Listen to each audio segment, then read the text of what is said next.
Koho je to vina? Stratili sme pud seba záchovy, stratili sme súcit, nemáme víziu, len prežívame. Stratili sme radosť, ale získali zatvrdnutosť, cynizmus a ohlúpli sme, aj keď máme viac vysokoškolských vzdelaných ľudí.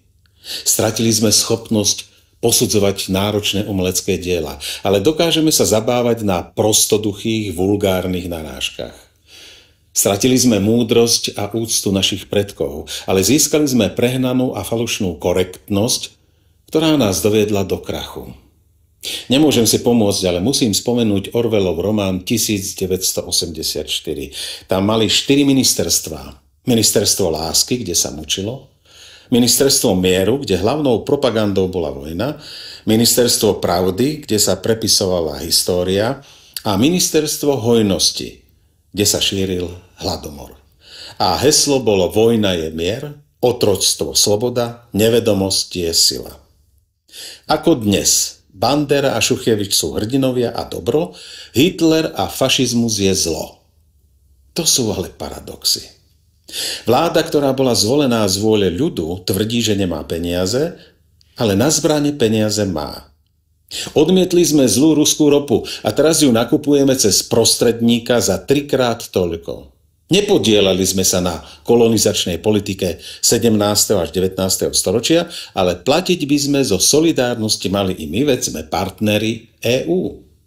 Čo tam potom, že Francúzi vykorisťovali Afriku dodnes a teraz sa divia, že ich zlí Nigeríčania vyhnali.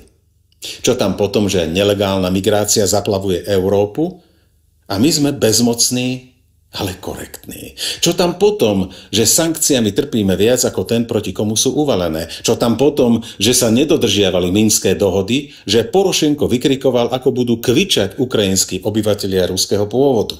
Čo tam potom, že pri potlačení týchto separatistov zahynulo 13 000 civilistov? Čo tam potom, že mierová zmluva v Istanbule bola na spadnutie, ale po príchode pána Borisa Johnsona nič neplatilo?